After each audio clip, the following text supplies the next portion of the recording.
Makasaysayan ito mga kaibigan. President Donald Trump for the first time dadalawin si Pangulong Bongbong Marcos. Tatapusin lang ang giyera sa Iran. Halika, ating itong pag-usapan mga kaibigan. Makasaysayan ito. For the first time, Donald Trump dadalawin si PBBM. Unang pagbisita ba ito pagkatapos ng magiging giyera sa Iran? Isang pagbisitang yayanig sa buong Asya. Kinumpirma ni Pangulong Ferdinand Marcos Jr. ang isang makasaysayang balita. Sa unang pagkakataon, dadalaw si US President Donald Trump sa Pilipinas. Bakit pinili ni Trump na pumunta sa Manila sa gitna ng pagbabago ng world order? Ito na ba ang selyo ng ating Ironclad Alliance at ang pagkilala sa Pilipinas bilang sentro ng diplomasya sa rehiyon? Ano ang mga pasabog na dala ni Trump sa kanyang pag-apak sa lupang hinirang? Well, basically, the president is traveling to New York. This has been long planned. We just postponed it a couple of times because of scheduling. But this is an opportune time for the president to be able to help in the campaign for us for a seat in the Security Council. But yes, as you mentioned in your report, President Marcos invited him informally at the Oval Office, and President Trump said, "I will be there." But of course, it's an informal invitation. But we will formally be inviting him. I think the ASEAN Business Council is also very eager to have President Trump attend the summit here in Manila in November. The meeting will be light in terms of the summit and having the heads of state from the ASEAN region and having President Trump here at the same time. Direkta ang inanyayahan ni PBBM si Donald Trump na bumisita sa Manila para sa 44th ASEAN Summit ngayong 2026 kung saan ang Pilipinas ang tatayong host at chair. Hindi lang ito basta pagtitipon ng mga lider. Ito ay kasabay ng dalawang tambuhalang milestone. Una, 80 years ng diplomatic relations ng Manila at Washington. Oo, 80 years. Pangalawa, 75 years ng Mutual Defense Treaty o MDT. Sabi ni Pangulong Bongbong Marcos sa kanyang arrival statement pagkatapos ng kanyang official visit sa US, I look forward to hosting President Trump next year, marking our historic and dynamic cooperation. US President Donald Trump expected to travel to Manila later this year. Trump last visited the Philippines as US President in 2017 when Manila also hosted the ASEAN Summit. In July last year, President Marcos flew to Washington, D.C. to meet Trump as the two nations negotiated tariffs for various goods. Therefore, ang pagbisitang ito ay hindi chismis. Ito ay isang plansyadong plano para sa seguridad ng ating rehiyon. Ito ang kicker. Ang pagbisitang ito ay mangyayari matapos ang matitinding tensyon sa Iran.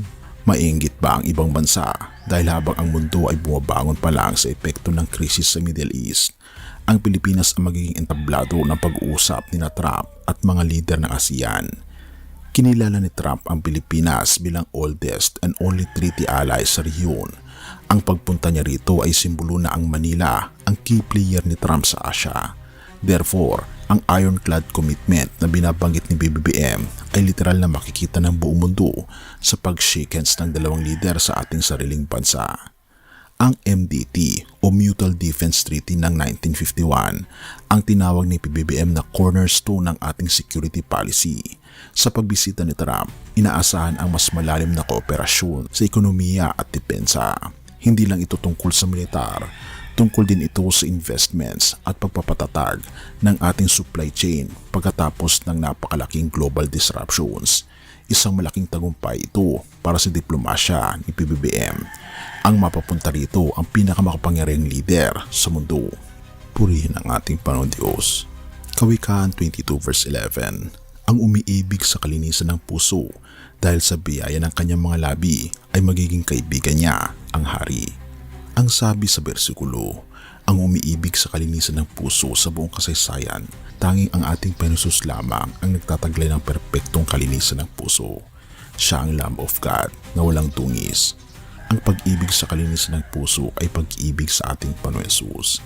Hindi niya tinitignan ang panlabas na anyo o dami ng ating ginagawa. Tinitignan niya ang motibo ng ating puso. Kaibigan, ang biyaya ng ating Panginoon Diyos ay ang pagkakaroon natin ng matibay na alyansa sa gitna ng panganib ng gera. Ang kanyang awa, ang awa ng ating Panginoon Hesus ay ang katotohanang ang Pilipinas ay nanatiling sentro ng diskurso para sa kapayapaan. Therefore, ang pagbisita ni Trump ay hindi lang usaping politikal.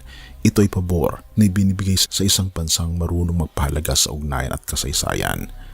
Dahil ang tunay na makapangyarihan sa mundo ay walang iba kundi ang ating Panginoon Jesus at hindi ang sinumang hari sa mundo. Sa gitna ng mga pagbisita ng mga makapangyarihang tao, huwag kalimutan ang pinakamahalagang panauhin sa iyong buhay. Walang iba kundi ang hari ng mga hari, ang pinakamapangyarihan sa buong universo, na walang iba kundi ang ating Panginoon Jesus. Siya ang tunay na lider na nagbibigay ng walang hanggang seguridad, hindi lang ngayon kundi magpakailanman. Purihin ang ating Panginoon Diyos at tayo manalangin. Ama naming Diyos na makapangyarihan sa lahat na nasa langit, salamat po sa karangalang ibinibigay mo sa aming bansa na maging host ng ASEAN Summit at tanggapin ang pagbisita ni President Trump. Gabay niyo po si Pangulong Bongbong Marcos sa paghahanda para sa makasaysayang kaganapang ito. Naway ang alyansang ito ay magbunga ng tunay na kapayapaan at kasaganaan para sa bawat Pilipino. Protektahan niyo po ang aming soberanya at ang aming mga ugnayan sa ibang bansa. Pero higit sa lahat, o aming Panginoon Diyos, Lord, Ikaw ang manatiling hari sa aming lupain mula ngayon at magpakailanman. Pinupuri po namin kayo at pinapasalamatan, o aming Panginoon Diyos, sa inyo pong dakilang pag-ibig sa amin. At salamat po sa pagdinig ng aming mga panalangin at sa pagtanggap sa amin kahit na kami po ay makasalanan, at sa paglinis ng aming mga kasalanan at sa pagliligtas po sa amin sa pamagitan ng aming Panginoong Kristo na siyang nabayubay sa krus dahil sa inyo pong dakilang pag-ibig sa bawat isa. Salamat po sa oportunidad na maging kabilang sa mga anak po ninyo na mananahan mula ngayon hanggang magpakailanman sa inyo pong kaharian. Salamat po at pinupuri po namin kayo magpakailanman, o aming Panginoon Diyos, sa matamis na pangalan ng aming Panginoon Jesus. Dinadalangin po namin ito. Amen.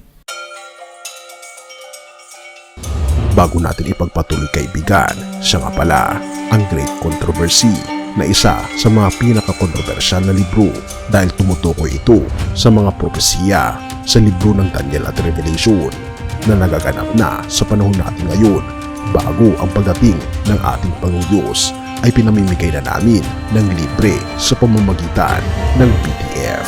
At ito ay nasa limited lamang na panahon, kaya i-click mo sa description sa baba upang ma-avail mo kaibigan ang napaka-importanteng libro ito na magbubukas sa iyo sa mas maliwanag mong hinaharap. Purihin ang ating Panginoong Diyos at tayo magpatuloy.